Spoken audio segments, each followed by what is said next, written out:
Muy buenas tardes, aquí estamos con el ciclo de entrevistas de Córdoba al Palo y estamos hoy con alguien que tiene un apellido ilustre para lo que es nuestra provincia y el país. En general estamos con Malvina Tosco, hija del dirigente lucifuarcista ya fallecido y también de la CGT Córdoba, Agustín Tosco, y además ella es vicepresidenta de Colina Córdoba e integrante del Movimiento Nacional Alfonsinista.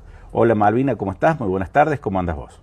Muy bien, muchas gracias por invitarme, Damián, a participar en Córdoba al Palo. Está bien,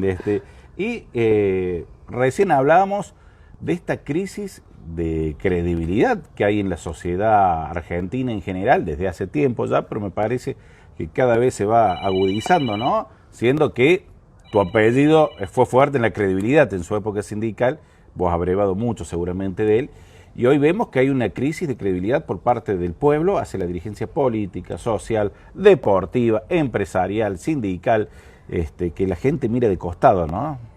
Porque, bueno, pienso que hay una depreciación del valor de la palabra.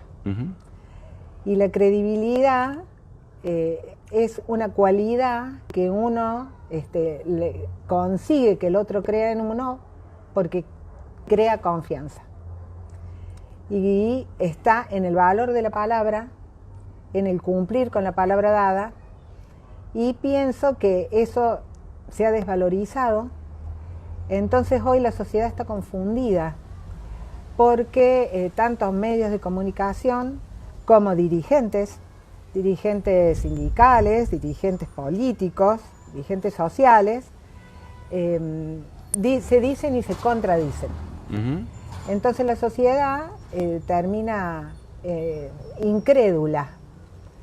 ¿Y qué es lo que sucedía en los 70? Que hombres como mi papá y como otros tantos sindicalistas eran hombres que la gente creía en ellos porque su palabra tenía un valor y no se decían y se desdecían. Claro. Que es ahora muy común el decirse y desdecirse. Entonces la sociedad está totalmente confundida.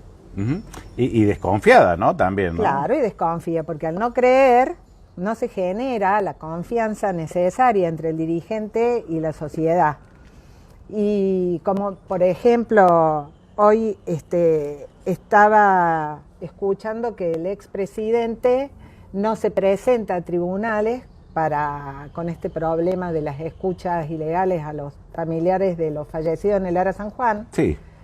Bueno, ¿y eso qué es lo que ocasiona en una sociedad? Si el expresidente no se presenta a la justicia, genera toda una duda terrible y entonces empiezan a hacer cada uno su opinión, dar la opinión, que la mía puede ser una, la tuya puede ser otra, la del periodista de un canal es uno, la del periodista del otro canal es otro, y en definitiva la verdad queda desdibujada y la gente está totalmente confundida y termina siendo incrédula.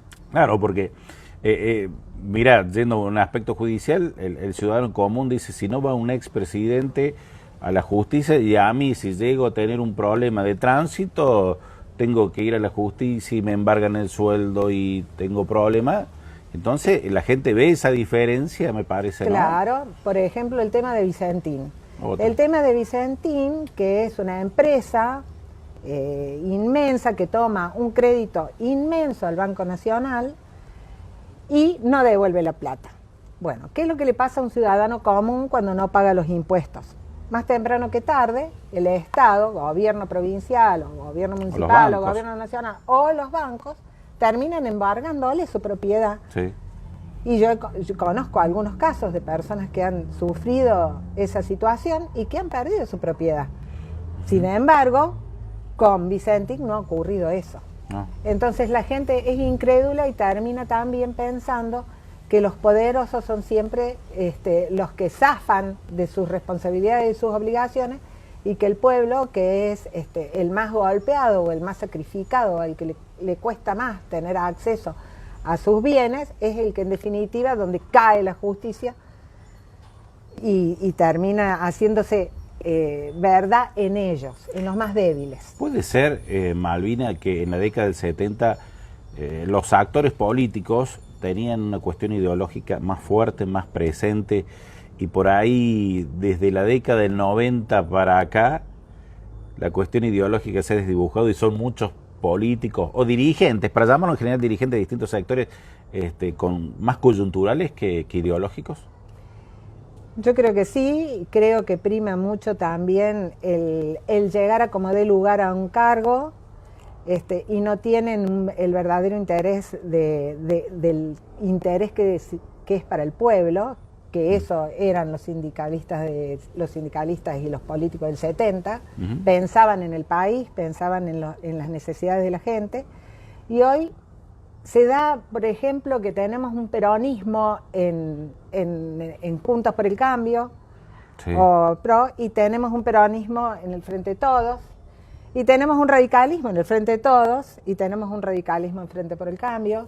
Entonces toda la cuestión ideológica está totalmente desdibujada, nadie tiene bien en claro cuáles son las consignas de cada uno. Yo veo algunas publicidades que hablan de hay que bajar a tal espacio político, pero en realidad lo que nos interesaría como pueblo no es si bajar al espacio político, sino que qué es lo que no nos gusta de ese espacio político, qué es lo que queremos que no se haga realidad que ese espacio político proponga, no el espacio político por sí solo. Sí, como que no hay propuestas, sino que básicamente para que no tenga el gobierno tal. Claro, sí, exactamente. Para que no esté el gobierno tal, hay que sacarlos. O hablan del gobierno que nos dirige hoy, ¿no es cierto? Sí. Bueno, hay que bajarlos, te dicen, hay que bajarlos. ¿Pero por qué hay que bajarlos? O sea, ¿qué es lo que hace este gobierno que a la gente le disgusta o que a la gente que va en contra de los intereses de la gente? Claro. Y la gente se sube en una postura que no tiene ningún tipo de sustento argumentativo. O sea, es un discurso vacío. Eso es una situación que nos está pasando hoy, porque tampoco me parece que hay líderes innatos que salgan con un predicamento, primero, de ser creíbles, de decir lo que piensan y mantenerlo con el correr del tiempo también. Porque también vemos políticos que con el correr del tiempo han estado en un espacio, después han estado en otro espacio, después han estado en otro espacio.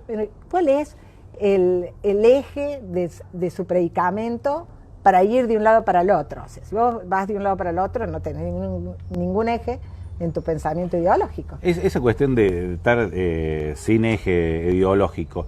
¿Vos te acordás que en los 90 aparecieron los Carlos Reutemann, los Palito Ortega y los cantantes de Bailanta, que eran candidatos? Y hoy aparece un Milei, que parece un personaje mediático, ¿viste?, de los que había en los 90, más actualizado. ¿Forma parte de ese estructuramiento ideológico que hay hoy por hoy en la sociedad? Claro, Milei se sube en un personaje, él peligroso dice, personaje. Soy el león, y crea un personaje que entusiasma sobre todo a una parte importante de la juventud, pero que cuando uno analiza las propuestas de él, que te dice no tiene que existir el Banco Central directamente, entonces nuestro dinero, ¿a dónde va a estar depositado si nosotros no tenemos un Banco Central? ¿Lo vamos a depositar en el Banco Español? ¿Lo vamos a depositar en el Banco cuestión que no existe en ningún lugar del mundo, lo que dice Milei, ¿no? No existe, pero imagínate que el pueblo lo vote y llegue. ¿A dónde? Yo le preguntaría a Milei, ¿a dónde depositamos la plata nuestra, digamos? ¿A dónde la vamos a poner si no existe? Si no existe el Banco Central. Y además, ¿quién cumpliría la función del Banco Nacional? ¿Quién le daría los créditos para emprendimientos, que sería la función específica del Banco de la Nación, para con la sociedad clase media baja o de clase media para abajo? Porque el poderoso, el que tiene dinero, no necesita. Sino los que necesitan son de la clase media para abajo. Siempre un apoyo del Estado, que sería con nuestras propias riquezas poder financiar al pueblo, que es el que más le cuesta. Claro. Vos, por ser parte del movimiento alfonsinista, tenés un estrecho vínculo político con Leopoldo Moro, que representa una fracción de radicalismo importante, que fue parte del alfonsinismo con Raúl Alfonsín vivo, ¿no? Sí. Y hoy vemos digamos, basándose en la bandera de Irigoyen, del Pidio González y podemos de la seguir. chusma radical. Claro, lo que decía. Y la cual se lograron importantes cuestiones de los trabajadores, ¿no es cierto? Reivindicaciones que para ese momento eran muy novedosas, sobre todo en la época de Hipólito Yrigoyen. Y hoy ves un radicalismo, otro radicalismo, que es el oficial, por decirlo de alguna manera, que promueve la precarización laboral, la reforma laboral, y en Córdoba está uno de los candidatos que más promueve eso, ¿no? Del radicalismo. ¿Cómo lo ves, lo analizás vos, lo han hablado entre los integrantes del alfonsinismo aquí en Córdoba? Bueno, siempre hubo dos radicalismos, siempre hubo dos Pero esta vez radicalismos. está más marcado, ¿no? Fíjate en la época de vos que, Alfonsín no estaba tan marcado. no, sí, también, el doctor Alfonsín, una línea del radicalismo de Córdoba fue bastante, fue una oposición que él tuvo dentro de su propio espacio. Y a Yrigoyen, la derecha también no se le hizo fácil. Alvear en ese momento. Claro. La alvearización del radicalismo es... Claro, hay dos radicalismos. Y mira, algo que dice Leopoldo, que coincido totalmente. En realidad tenemos que pensar que hay dos veredas. Una donde está el pueblo y los intereses del pueblo, y otra donde están las empresas y los intereses de las empresas. Entonces hay dos radicalismos, uno nacional y popular y otro que les interesan los intereses de las empresas, que hoy es el radicalismo que está unido a Juntos por el Cambio. Y también hay dos peronismos, porque hay un peronismo nacional y popular, que es el que levanta la doctrina, y hay un peronismo Pichetto que también está por Juntos por el Cambio. Y fíjate el análisis que hace Leopoldo. Leopoldo dice que Hipólito Yrigoyen era un presidente que pensaba en el pueblo, en los trabajadores. Por eso empieza en ese momento de la patria los sindicatos. Sí. Él hace yacimientos petrolíferos del Estado, o sea, él crea YPF. Y después pasa un montón de tiempo hasta que llega Perón, que es el peronismo. ¿Pero qué hace Perón en el 48? ¿Qué hace? Él toma las banderas de Hipólito Yrigoyen y hace todo lo que Hipólito Yrigoyen no pudo. Y después pasa un montón de tiempo y aparece el doctor Alfonsín, que también era un hombre socialista, que asume el mandato de la patria después de la dictadura, en una situación muy compleja, muy difícil. Y después de un tiempo aparece Néstor Kirchner, que termina de dar forma. El doctor Alfonsín empieza con los juicios a las juntas y después no lo puede hacer porque las presiones eran muy importantes, sobre todo desde los ámbitos militares y empresariales de la Argentina, y no puede hacerlo. Viene el menemismo, que entrega toda la patria, y aparece Néstor, que termina de hacer todo lo que el doctor Alfonsín no podía. Entonces hay una línea histórica que se da entre los gobiernos nacionales y populares, sean radicales o peronistas, y entre los gobiernos que realmente están a disposición de otros intereses que no son los del pueblo.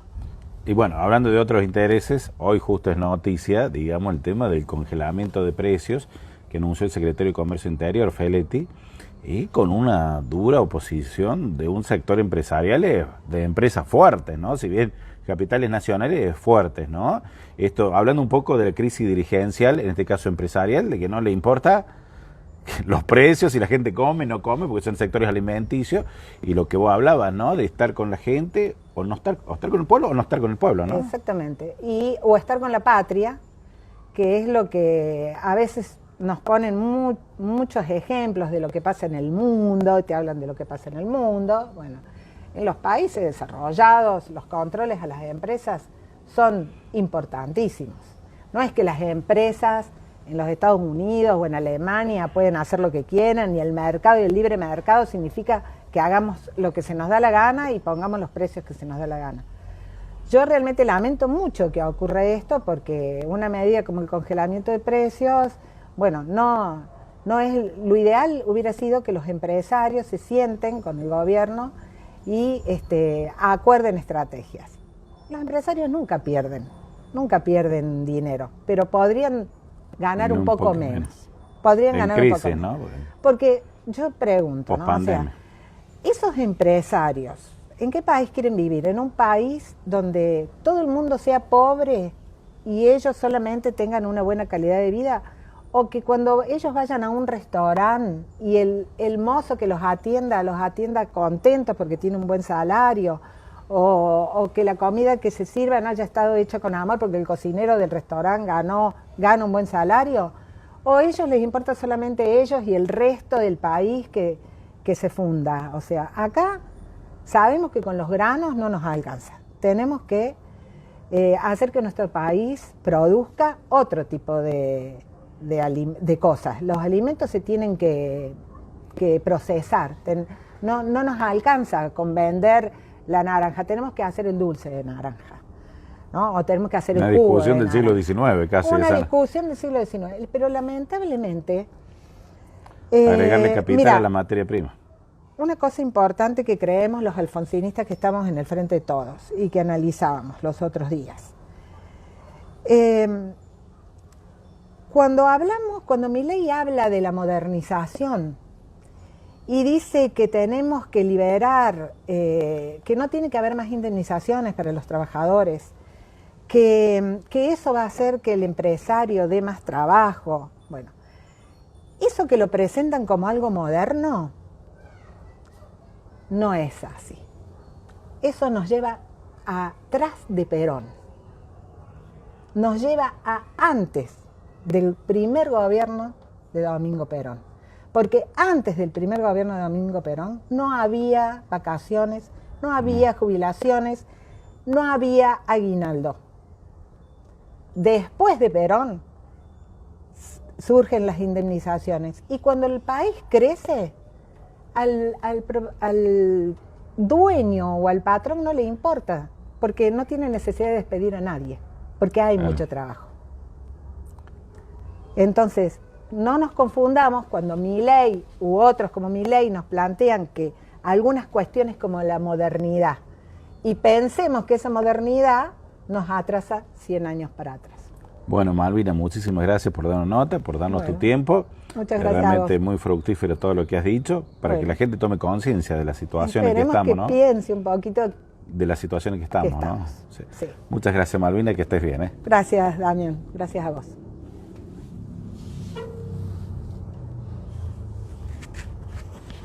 Finalizar video.